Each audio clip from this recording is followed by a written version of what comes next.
बिस्मिल्लाहिर्रहमानिर्रहीम, अस्सलाम वालेकुम। आज हमने एग्जाम्पल नंबर 15 से स्टार्ट करना है। हमने चैप्टर स्टार्ट किया हुआ है सीक्वेंस एंड सीरीज और उसका जो है सेकंड क्वेश्चन हम बेसिकली कर रहे हैं ज्योमेट्रिक सीक्वेंस, ज्योमेट्रिक प्रोग्रेशन या फिर ज्योमेट्रिक सीरीज आप इसको कह सकते हो। तो उसमें आज हम एग्जाम्पल नंबर 15 को देखेंगे। Find the fraction equivalent to 0.2323 so on and 0.57 इस तरह से आपके पास है। अब हमने इनको सोल्व करके बताना है। देखो यहाँ पे उन्होंने कुछ मेंशन नहीं किया कि आपके पास कौन सी वाली है। आपने इसको जब एक बनाना है, एक आपके पास बनेगी सीरीज की फॉर्म में बनेगी, तब आपको पता चलेगा ये ज्योमेट्रिक है। अच्छा यहाँ पे देखें 0.2323 सो ऑन, इस तरह से हमने इसको पहले लिख लिया, 0.23 कर लिया हमने। यहाँ पे देखें हमने क्या किया, इसको पहले लिख लिया 0.23। इसके बाद जो है ये यहाँ पे अब नेक्स्ट वाले के लिए हमने क्या कर दिया, 0.23 से लेके ये लास्ट फोर्थ तक लिख लिया और इन दोनों की जगह पे हमने जीरो लिख दिया। नेक्स्ट वाले के लिए फिर हमने क्या किया, जीरो से लेके यहाँ तक लिख दिया और ये चारों वाली जो पोजीशन गुजर चुकी हैं इनको हमने जीरो कर दिया। ठीक है, चार जीरो उसके बाद two three plus so on. अब ये हमारे पास इन्फिनिट बन रहा है। ठीक है, इन्फिनिट सम है किसी चीज का। जब इन्फिनिट का सम हम निकालते हैं तो हमने ज्योमेट्रिक सीरीज में सीखा हुआ है कि हमने इन्फिनिट सीरीज का सम निकालना और उसका फॉर्मूला। अब यहाँ से हमने इसको लिख दिया, इस तरह से पहली वैल्यू को हमने कह दिया वो हमारे पास ए हो जाएगी। कॉमन रेशो आर निकाला हमने तो वो 0.01 बन जाएगा। और इसके बाद हमने इन्फिनिट सीरीज का सम लिख लिया, S infinity is equal to A over one minus R. अब यहाँ से ए की वैल्यू भी हमें पता है, आर की वैल्यू भी पता है, तो हमने सब्स्टिट्यूट की, हमारे पास रिजल्ट आ जाएगा 23/99। ठीक है, ये हमारे पास सम आ जाएगा बेसिकली इस सीरीज का। ठीक है, तो ये हमारे पास इन्फिनिट सीरीज बन रही थी और इन्फिनिट सीरीज का सम जो है हमने देख लिया। डिफरेंस अगर हम देखो, लेट्स सपोज यहाँ पे हमें समझ नहीं आ रही हो तो आप डी भी निकाल के चेक कर लेते हैं और आप आर निकाल के भी चेक कर लेते हैं। तो जिसके डी सेम आ रहे हैं तो वो आपका हो जाता है अरिथमेटिक का, और जिसका सी सेम ये आ रहा है तो उसको हमने कह दिया कि हमारा आर सेम आ रहा है, ये हमारा बेसिकली ज्योमेट्रिक सीरीज का क्वेश्चन है और इन्फिनिट सीरीज का सम है इसमें हमें। ठीक है, तो अब यहाँ तक ये हमारे पास आ जाएगा। इसके बाद आता है नेक्स्ट क्वेश्चन 0.57 और ये दो डाला हुआ, इसका मतलब है कि 7 7 कंटिन्यू चल रहा है, इस तरह से है। हमने सबसे पहले तो देखिए इसमें लिख लिया, इसमें आपके पास एक तरह से दो क्वेश्चन बन जाएंगे। आपने जो पहले है लिख लिया 0.5 को सेपरेट करके लिख लिया, फिर जो आपके रिपीट हो रहे थे उनको लिख लिया, डिफरिंग आप कह सकते हो उसको। आपके पास 0. आ जाएगा 7, फिर इसके बाद आ जाएगा 0.007, फिर आ जाएगा 0.007, इस तरह से करके आपके पास ये सोन बनते जाएंगे। ये वाली जो टर्म सेपरेट थी ये डिफरेंट थी, इसको हमने डिफरेंट लिख लिया, बाकी सारा आपका जो सेम सीरीज बन रही है। अब हम यहाँ से ए निकाल के चेक कर लेते हैं, आर निकाल के देख लिया हमने, तो ये हमारे पास ज्योमेट्रिक सीरीज का क्वेश्चन बन रहा था। ठीक है, और हमने फिर यहाँ पे जो है आपके पास जो चल रहा होता है ज्योमेट्रिक सीरीज का, इन्फिनिट सीरीज का सम हमने यहाँ पे फॉर्मूला पुट कर दिया। ए की वैल्यू को पुट कर देंगे, आर की वैल्यू को पुट कर देंगे और उसके बाद हमारे पास ये सम का आ जाएगा सम यहाँ पे। और 0.5 को हम बाद में जो सम आएगा उसमें ऐड कर देंगे मजीद।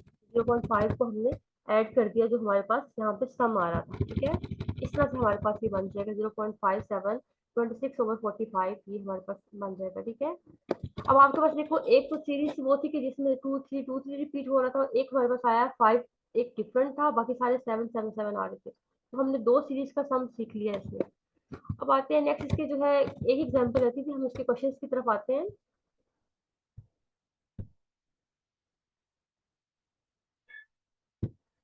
क्वेश्चन हमने देख लिए थे, क्वेश्चन नंबर 9 से स्टार्ट करना था आज। ठीक है, बाकी से प्रीवियस क्वेश्चन जो है वो आप अपनी वीडियोस में पहले देख सकते हैं।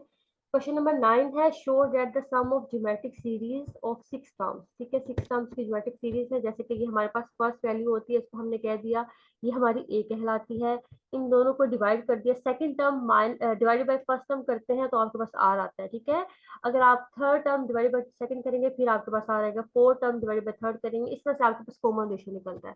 हमने जो बेसिकली पहले देख लिया सीरीज में, हमने ये लिख लिया, ए देख लिया, आर देख लिया और इस ये जो लास्ट हमें गिवन है उन्होंने क्या कहा, शो दैट सम, हमने शो करना है ये वाला सम हमारे पास 182/749 ये सम हमें शो हो और सिक्स वैल्यूज है, यानी कि एन हमारे पास सिक्स है और ये हमने शो करना है कि हमारा सम जो है ये वाला आना चाहिए। हमने ए भी यहाँ से देख लिया और आर को भी देख लिया और एन हमारे पास सिक्स था, सिक्स टर्म्स का है उन्होंने। हमने इसमें देखा एन जो आर है हमारा वो बेसिकली क्या है, लेस देन वन है, 0.333 आ रहा है ना, तो हमारे पास लेस देन वन है। इसको फिर हमने सामने ये वाला फॉर्मूला लगा दिया, S N equal to A one minus R N over one minus R, ये फॉर्मूला हमारे लग जाएगा इससे। यहाँ पे एन सिक्स है, आर की वैल्यू 1/3 है, -1/3 और ए की वैल्यू 1/3 है, ये सारी वैल्यूज को सब्स्टिट्यूट किया, सोल्व किया तो हमारे पास सम का आंसर आ जाएगा। ठीक है, आप चाहे तो इसको जिन्होंने बार बार बार इस तरह से किए होते हैं आप ना करें, बस डायरेक्ट यहाँ पे सारी वैल्यूज को कैलकुलेटर में पुट करें और इस तरह से सोल्व करें तो आपके पास आंसर आ जाएगा। ठीक है, 182 ओवर 729 आपके पास आंसर आ गया। क्लियर है? यहाँ पे sum of six terms is this, और हमें यही शो करना था, तो हमें 10 प्रूव हो गया। अब आता है question number 10। Show that the sum of the geometric series of 10 terms, 10 terms का मतलब है एन हमारे पास 10 है, और ये देखिए पीयू में पास पेपर नहीं आया हुआ है, ये एन हमारे पास 10 है, और यहाँ पे हमारे पास फर्स्ट टर्म 1 है, और आर हम निकाल लेंगे, और ये रिजल्ट को हमने शो करना है। ठीक है, कि 341 ओवर 512 हमारा रिजल्ट लास्ट में आना चाहिए, ये हमने उनको शो डेट करके दिखाना है। हमने यहाँ से ए ले लिया, आर कॉमन रेशियो देख लिया, कॉमन रेशियो फिर हमारे पास लेस देन 1 बन रहा है, हमने फिर वही वाला फॉर्मूला लगाया जो भी प्रीवियस हमने ऊपर लगाया था, ए 1 - r⁻n/1 - r, और यहाँ पे आर ए एन सारी वैल्यूज को सब्स्टिट्यूट कर दिया, तो हमारे पास सम आ जाएगा। देखो यहाँ पे आप वैल्यूज को सब्स्टिट्यूट कर रहे हो, नेक्स्ट स्टेप में इतने सारे स्टेप्स करने के बजाय आप डायरेक्ट कैलकुलेशन निकालेंगे तो आपके पास रिजल्ट आ जाएगा, 341 ओवर 512 आपके पास रिजल्ट शो हो जाएगा। Hence sum of 10 terms of geometric series is this। ठीक है, बिल्कुल आसान। बेसिकली आप इसको रिवीजन में देख रहे हो ना एक तरह से, तो ये बिल्कुल आसान है, इसमें मुश्किल है ही नहीं। Geometric series, arithmetic series, sequence और सीरीज वाला चैप्टर तो बहुत ही आसान है। अब आता है क्वेश्चन नंबर 11। How many terms of geometric progression 1 4 16 should be taken to form their sum equivalent to 341। अब यहाँ पे पहली वैल्यू हमारे पास आपको पता है, ए हमारे पास 1 हो गया, और आर हमारे पास 4 हो जाएगा, और 341 जो हमारे पास है वो सम है, उन्होंने कह दिया सम ऑफ अ ट्वेन इज 341। अब सम भी गिवन है, ए भी गिवन है, आर भी गिवन है। अब हाउ मेनी टर्म्स हमने क्या बताना है इसमें, हाउ मेनी टर्म्स यानी कि कितना हमारा,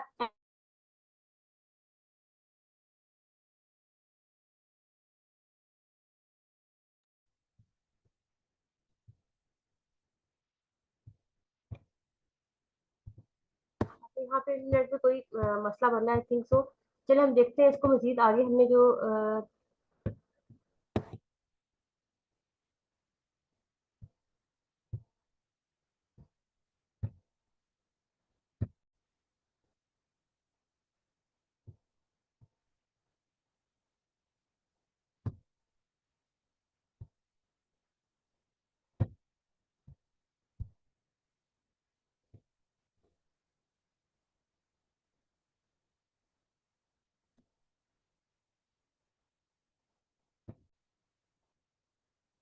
चलिए अब देखते हैं दोबारा से। क्वेश्चन नंबर 11 है, हाउ मेनी टर्म्स। हमने इसमें एन बताना है, ए भी देख लिया हमने, आर भी देख चुके हैं, सम भी देख चुके हैं, और हमने इसमें एन बताना है। तो हम इसको देखते हैं मजीद कैसे करेंगे। हमारे पास आर जो है वो आगे ग्रेटर देन 1। ठीक है, तो यहाँ पे हमारे पास बेसिकली आर की वैल्यू ग्रेटर देन 1 है, तो हमने एस एन का ये वाला फॉर्मूला लगाएंगे हम।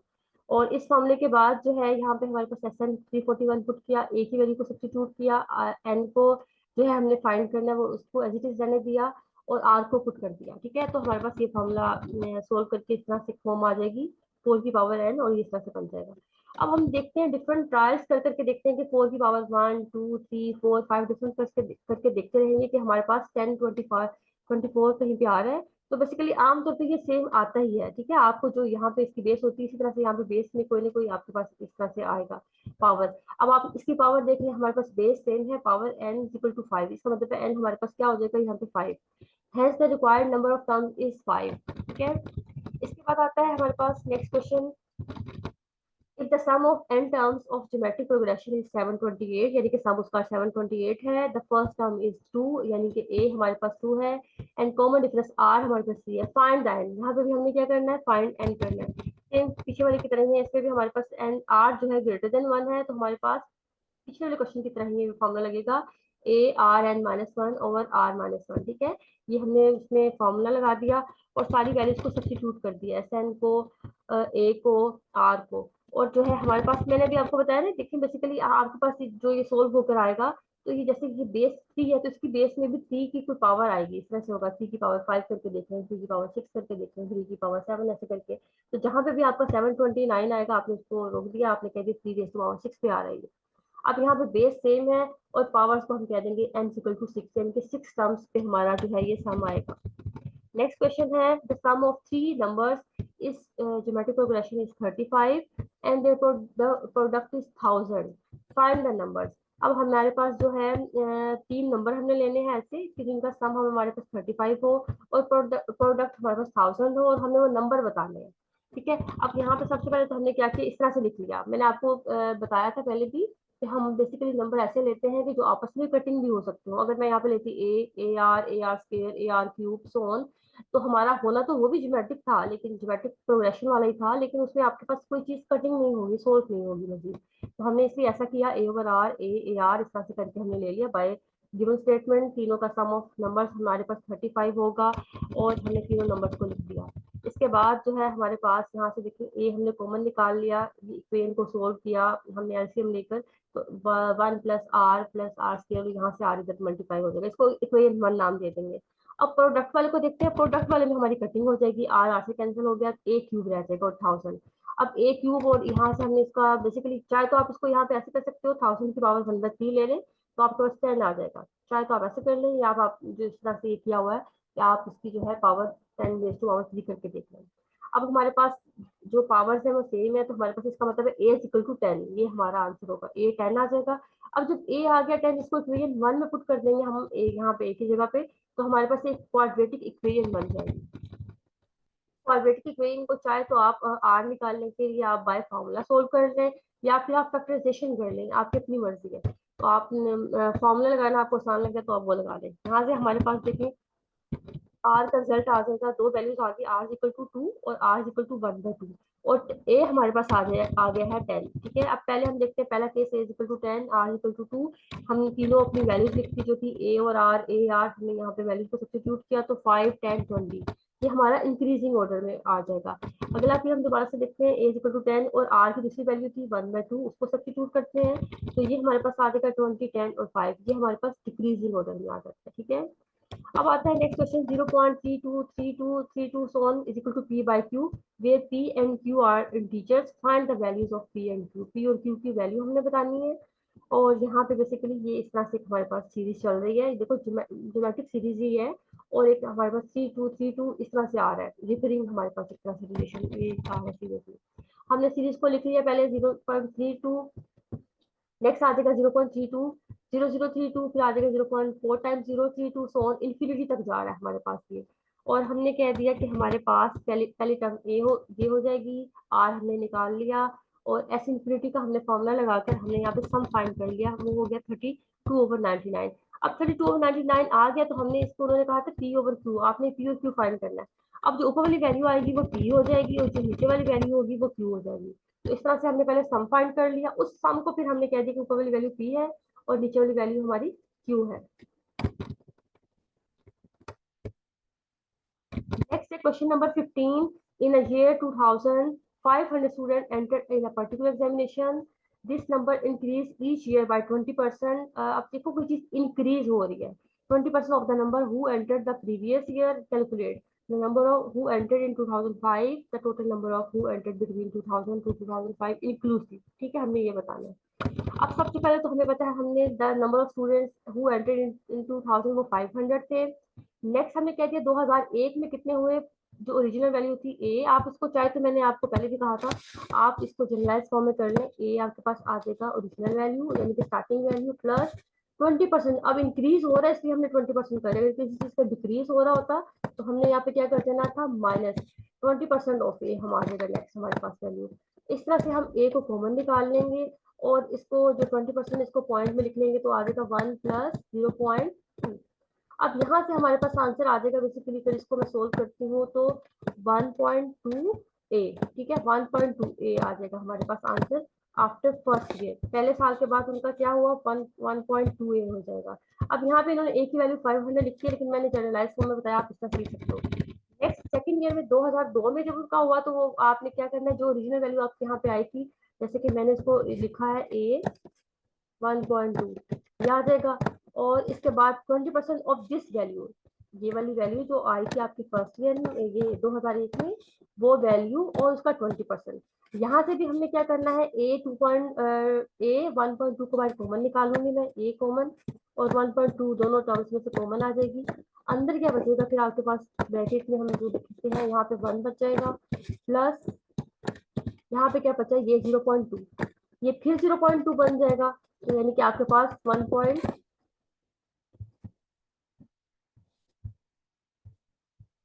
1.2 आ जाएगा हमारे पास यहाँ पे, ठीक है।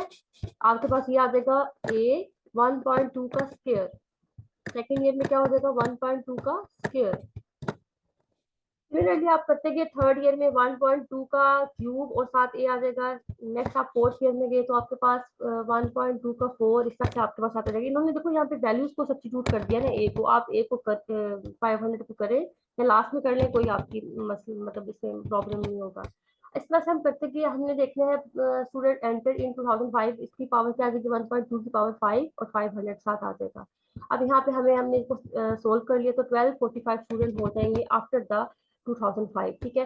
अब उनका टोटल नंबर ऑफ स्टूडेंट्स हमारे पास वो एंटर बिटवीन 2000 से लेके 2005 तक हमने सारे बताने हैं, इंक्लूसिव बताने हैं। तो सबसे पहले तो हमने देखा पहले साल में 500 थे, फिर 500 के साथ 1.2 आ जाएगा, फिर 500 के साथ 1.2 आ जाएगा सेकंड ईयर में, थर्ड ईयर में आ जाएगा 500 1.2 की पावर 3, फिर आ जाएगा 500 1.2 की पावर 4 और लास्ट में 1.2 की पावर 5। इस तरह से हमारे पास एक ये बन जाएगी सीरीज। इस सीरीज में हमने ए देख लिया, आर देख लिया और एन हमने देख लिया कि हम 6 ईयर्स में जा रहे हैं ना। उन्होंने कहा है 2000 को भी इंक्लूड करना है, 2005 को भी, तो ये 2000 2001 2 3 4 एंड 5 6 ईयर्स बन गए हमारे पास टोटल। तो एन हमारे पास 6 हो जाएगा। अब ए भी है, आर भी है और एन हमारे पास 6 हो गया। यूजिंग दिस फॉर्मूला अब हमारे पास जो आर है वो ग्रेटर देन 1 है, तो हम ये वाला फॉर्मूला लगाएंगे ए आर एन -1 आर -1। यहाँ से हमने अपनी सारी वैल्यूज ए को भी पुट किया, आर को भी, एन को भी, तो हमारे पास सम आ जाएगा तकरीबन अप्रोक्सीमेटली 4965 स्टूडेंट्स होंगे आफ्टर बिटवीन दीज ईयर, ठीक है। So the number of students who entered between 2000 to 2005 both inclusive 4965। अब आपने देख लेना है, इस तरह से आपने बताना था कि टोटल कितने हैं तो सम निकाल के बताना है, और 5 ईयर का बताना है तो आपने किस तरह से किया कि पहले साल में इतने थे, फिर दूसरे साल में इतने हो गए, फिर तीसरे साल में उसके 20%, दूसरे साल में उसके 20%, इस तरह से करके आपने यहाँ पे 20% का इस तरह से करके लिख के बनाया था सिमिलरली मैनर में आपने ये। और ये याद रखना है, कोई चीज इंक्रीज हो रही है तो ऐड कर रहे होते हो, डिक्रीज हो रही है तो माइनस कर रहे होते हैं। A company offers two alternatives for the payment of salary for the deposit of a high executive. Either one may receive 24 to 40,000 per year and 100 in the first month, 200 in the second month, so on 400 in the third month। So ऐसा से चल रहा है आपके पास। इसमें की बिल्कुल same आपने एग्जाम्पल भी की है। अब यहाँ पे क्या आ जाएगा आपके पास, फर्स्ट ऑल्टरनेटिव आ जाएगा 24, इस तरह से सेकंड ऑल्टरनेटिव में आ जाएगा second month, third month, so on 100 value, 200, 400, so on up to 12 months गए आप लोग।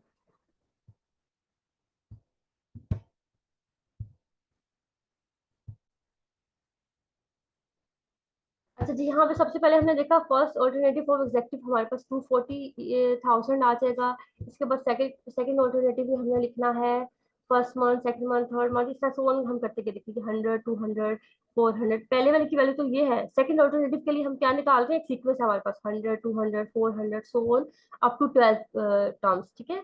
अब यहाँ से हमने ए देख लिया, हमारे पास जो आ रहा है वो 100 है, आर हमारे पास 2 आ गया और एन हमारे पास 12 था, ठीक है। 12 मंथ का हम देख रहे हैं ना, 12 टर्म्स तक।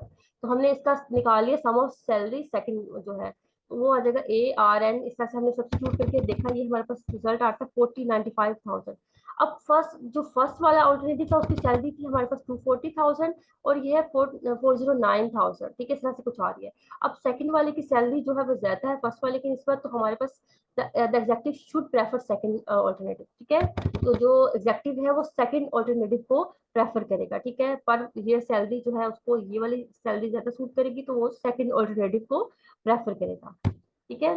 इसके बाद आता है question number 17। A man has to put some money in 12 wallets. He put one in the first and two in the second wallet. Four, इस तरह से चल रहा है आपके पास एक doubling each year. How much money is required, what will be the amount of money in wallet.